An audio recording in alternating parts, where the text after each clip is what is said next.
Olá pessoal, eu vou a partir de agora começar uma série de estudos bíblicos no livro de Apocalipse. O objetivo é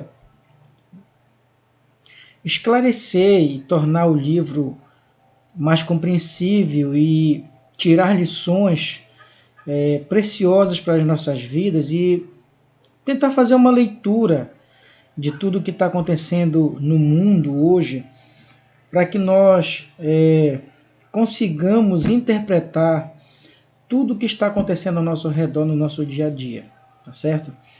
Então, você vai poder observar no slide aqui do lado tudo que eu vou falar e nós vamos começar a fazer uma série de vídeos estudando esse livro tão importante e que nos ensina lições muito valiosas, tá? Eu vou começar hoje, eu vou falar com vocês apenas sobre o contexto histórico do livro de Apocalipse. Eu vou só dar para vocês o contexto histórico, tá? E aí nos vídeos posteriores eu vou ir falando devagar, bem devagarinho, né? Os vídeos e falando sobre alguns pontos e a gente vai estudando devagar. Então eu peço que você tenha paciência, que você acompanhe aí os outros vídeos na playlist que eu vou colocar, tá certo? Bom, o livro de Apocalipse, ele foi escrito num período em que a igreja estava sendo duramente perseguida, num período de martírio, apostasia e intenso sofrimento. Então a igreja estava passando por momentos muito difíceis, tá? Perseguição religiosa, perseguição por conta do Estado, promovida pelo Estado. No caso aí, a igreja estava debaixo do governo do imperador romano, então Roma era o grande império da época e Roma dominava praticamente todo mundo conhecido na época. E a igreja, ela foi organizada, ela teve o seu início nesse período e foi debaixo do governo do imperador romano que o livro de Apocalipse foi escrito. O imperador romano que estava governando Roma na época do livro de Apocalipse, na época que o apóstolo João escreveu o livro de Apocalipse, era Domiciano. Então ele era o imperador e foi ele que perseguiu a igreja na época do apóstolo João, na época que o livro de Apocalipse foi escrito, tá bom? Então esse é um período em que muitos estavam desistindo da fé, então estava havendo uma grande apostasia dentro da igreja, e nós vamos ver isso um pouco mais lá para frente. Pessoas que eram fiéis a Deus estavam sendo martirizadas por não abandonar a fé, né?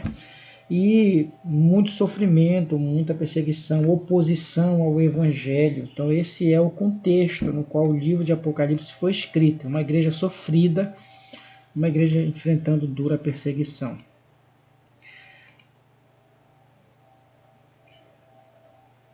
Bom, vamos ver então como foi que essa perseguição ela se iniciou, tá? Primeiramente, a perseguição ela foi de natureza religiosa, tá certo? Primeiro a gente tem que entender isso, né? A perseguição ela começou e a natureza dela ela era religiosa. Observe o seguinte, veja o slide aqui na frente. Os primeiros a perseguirem a igreja foram os judeus. Eles foram os primeiros a perseguir a igreja. Se você olhar os evangelhos, e aí depois dos evangelhos, Atos dos Apóstolos, você vai ver que inicialmente os judeus perseguiram Jesus. E o Senhor Jesus chegou a dizer aos seus apóstolos que se eles perseguiram ele que era o mestre, eles também iriam perseguir os seus discípulos. E isso aconteceu no livro de Atos dos Apóstolos, né, quando a igreja começou a se organizar depois da ascensão de Cristo. Ela começou a se organizar e os primeiros a perseguirem a igreja, a promoverem oposição à igreja eram os judeus. Onde tinha judeu, a igreja não vivia em paz. Onde a igreja chegava, que ela se deparava com os judeus, a igreja era perseguida. Então essa é o início. Então quais os motivos pelos quais os judeus perseguiam a igreja? Então aqui nós temos veja, os judeus, eles acusavam a igreja de ser uma seita e não pertencer à religião oficial que era o judaísmo. Na época de Cristo, na época em que a igreja começou a se organizar após a ascensão de Cristo, a religião oficial era o judaísmo. Essa era a religião oficial. Né? Igual, por exemplo, na época da Reforma, né? Em que a religião oficial era a igreja católica romana, né? E quando houve a reforma, os protestantes saíram da igreja católica para se organizar a igreja, a acusação era igual, né? Que a igreja tinha saído, os protestantes tinham saído da igreja oficial. Então essa era a acusação também na época da igreja. Os judeus acusavam a igreja, os crentes, de sair da religião oficial e até chamavam a igreja de seita. Né? Então eles ficavam fazendo essas acusações contra a igreja. Também eles acusavam os cristãos de não seguirem a lei de Moisés e serem transgressores da lei de Moisés. Então, essa era uma outra acusação que os judeus faziam contra a igreja, né? Acusar a igreja de não seguir a lei de Moisés, porque quando a igreja, o Senhor Jesus firmou a nova aliança, né, com seus discípulos, a partir daí houve não um rompimento total com o Antigo Testamento, mas houve algumas mudanças. Por exemplo, a igreja deixou de guardar o sétimo dia, passou a celebrar a Deus e a administrar os sacramentos, no caso batismo, Santa Ceia, e recolher ofertas. O culto passou a ser feito no primeiro dia da semana, que era o domingo, né? Era o domingo. Também a igreja deixou de circuncidar os seus filhos e nenhum adulto também era circuncidado. Ela passou a batizar em vez de circuncidar. A ceia tomou o lugar da Páscoa e houve essas mudanças. Então, por causa disso, também a igreja deixou daquela dieta, né, de não comer isso, não comer aquilo, não comer porco, essas coisas. Então, essas mudanças que a igreja passou a observar provocou esse ódio nos judeus. Então, os judeus começaram a acusar a igreja de não seguir a lei de Moisés e serem transgressores. Certo? Então essa discussão sobre a questão da lei, né, e tal, tudinho, ela é bem antiga e muito polêmica até hoje. Mas, então essas eram as acusações. Também a igreja era acusada de... aliás, os judeus, eles... uma coisa que os judeus faziam também era difamar a igreja para o Estado. Então eles ficavam fazendo essas acusações ao Estado, e também difamando a igreja na sociedade. Se você ler o livro de Atos, você vai ver o que os judeus fizeram contra a igreja. Às vezes eles até pagavam pessoas de má índole, pessoas de mau caráter, para promover perseguição,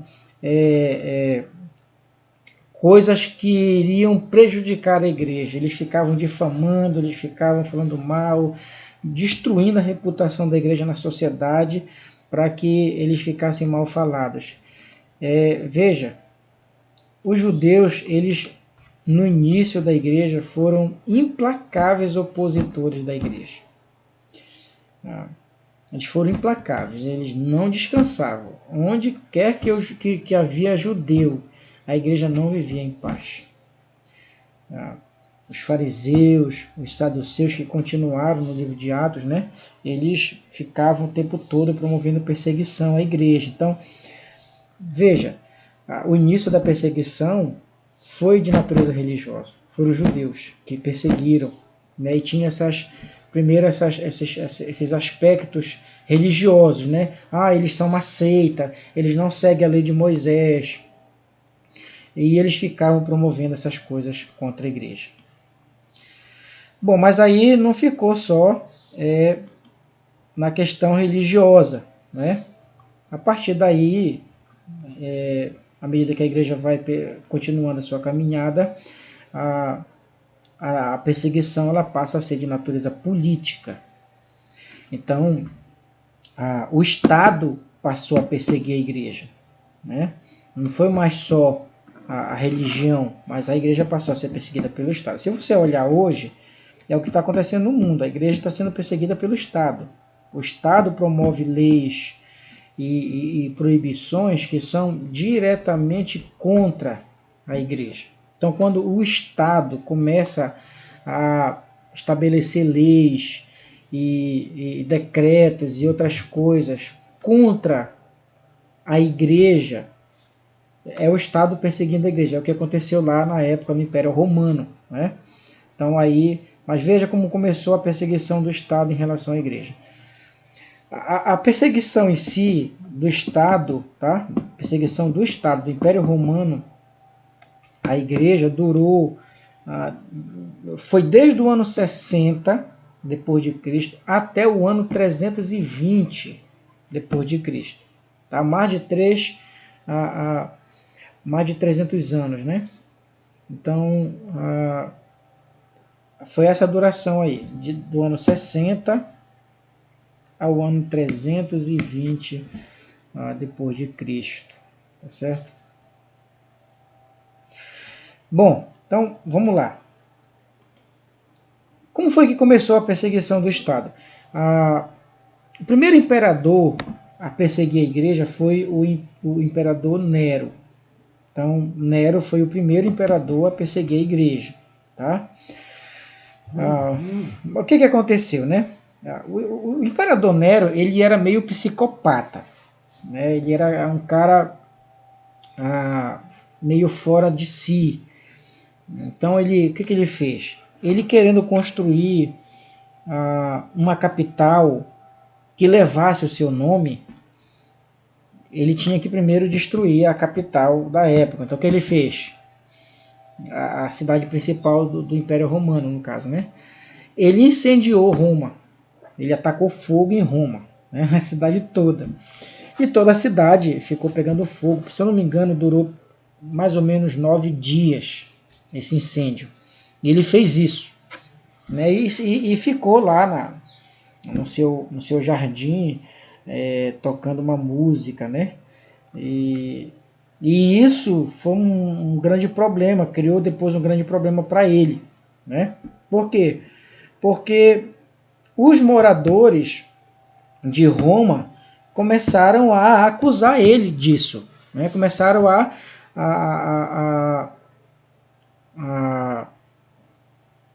culpar ele por isso. E aí, para ele não ficar mal na história, o que ele fez? Ele culpou os cristãos. Ele disse que quem provocou esse incêndio foram os cristãos. Bom, aí o resultado é os cristãos começarem a ser tratados como criminosos. Então ele começou a elaborar um discurso e falar do tipo assim, pode deixar que eu vou punir esses criminosos para vocês, né? Então ele meio que começou a se tornar um salvador da galera, né? Punindo os criminosos que ele acusou sendo os cristãos. Então os cristãos começaram a ser tratados como criminosos. Nero passa então a punir os cristãos cruelmente. Cruelmente. Aqui está uma imagem daquilo que Nero fez, né? Olha aí, ó, o incêndio de Roma, né? Aqui está o incêndio de Roma e como eu disse, né, Nero culpou os cristãos por isso. E aqui nós vemos, eu quero que você observe, que o que está acontecendo aqui nessa imagem é aquela primeira punição que Nero começou a fazer aos cristãos. Ele fazia dos cristãos tochas de fogo para iluminar o seu jardim. Não tem hoje, a gente tem aqueles postes, né, para iluminar a rua da cidade e tal. Então Nero fez dos cristãos postes. Ele colocava essas madeiras aí afincadas e ele tacava fogo nos cristãos aí vivos, tá, para iluminar o seu jardim. Mas não somente isso.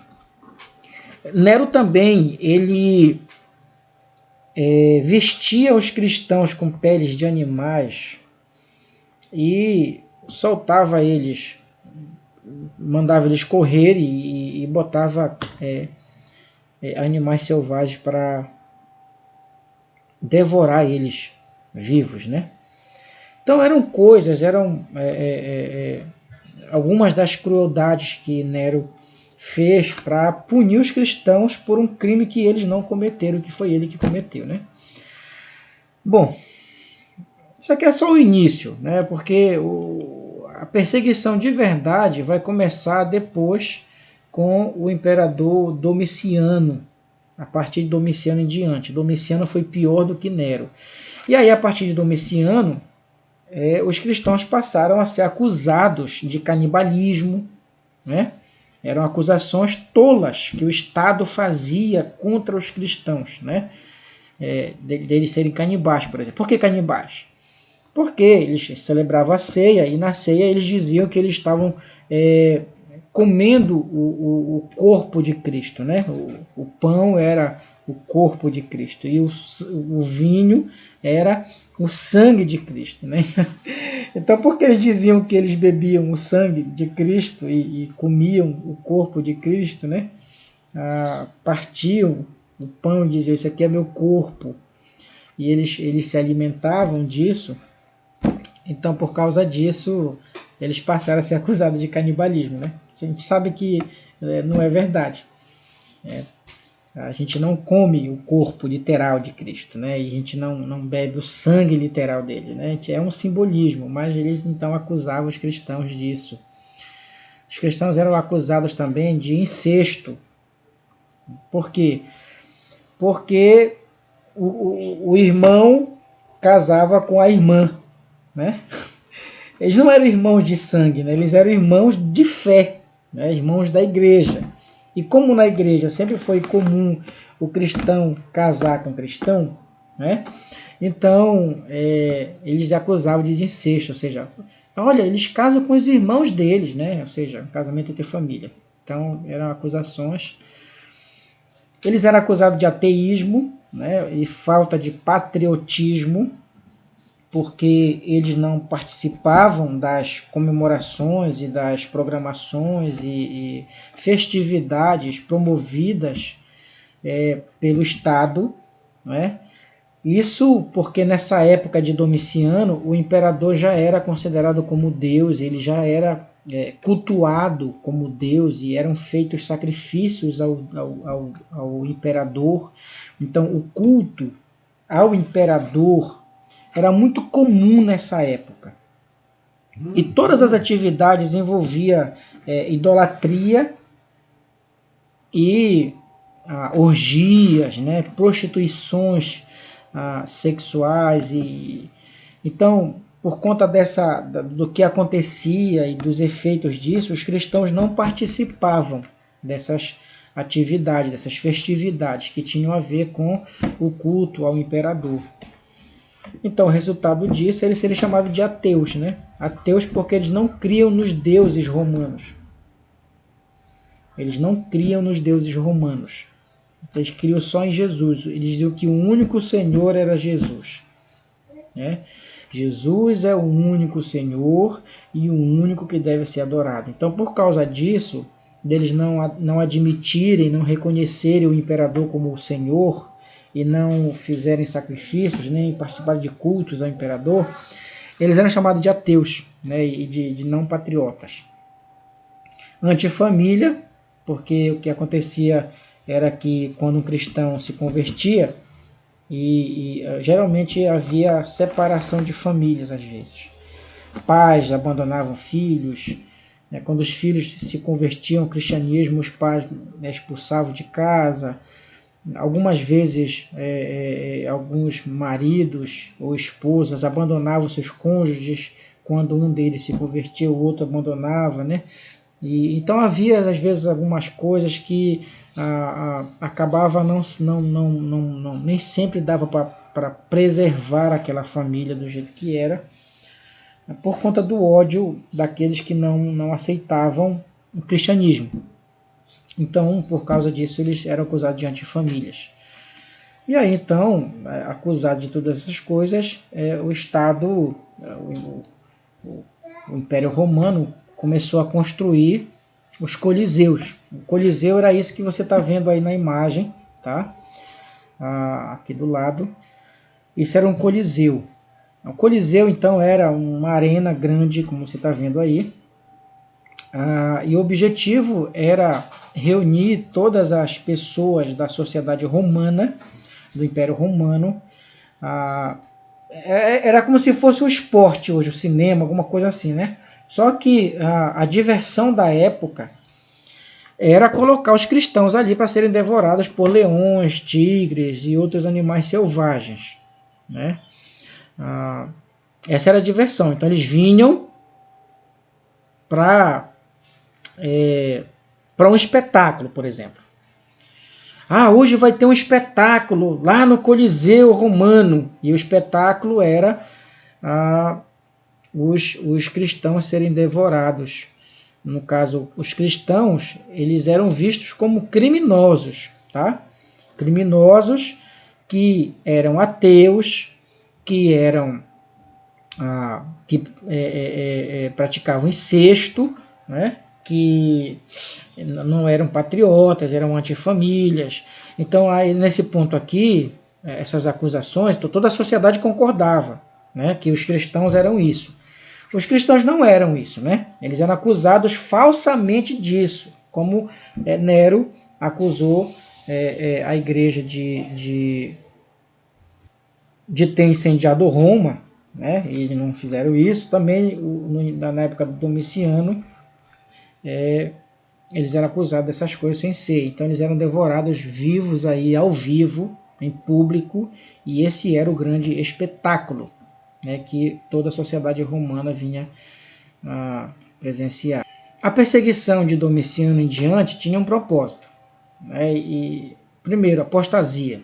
Então, os acusados, os cristãos acusados, eles geralmente eram levados ao imperador, e o imperador inquiria deles as coisas e perguntava e dava oportunidade dele negar, né? Você pode negar e continuar vivo, ou você pode ser fiel e morrer. Então essa era a ideia, né? Então, nessa época, houve algumas pessoas que, com medo da morte, acabavam negando o Senhor Jesus, né? E voltando para suas vidas e tal, porque percebia que não valia a pena morrer ali, tendo tanta vida pela frente. Outros fiéis não tinham coragem de negar, porque criam de verdade. Então, eles eram martirizados. O resultado da perseguição, nós temos aqui purificação da igreja.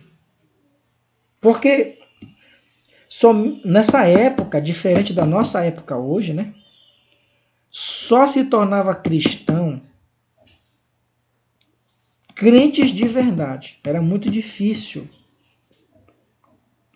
nessa época aí haver crentes nominais, porque crente nominal não durava na igreja.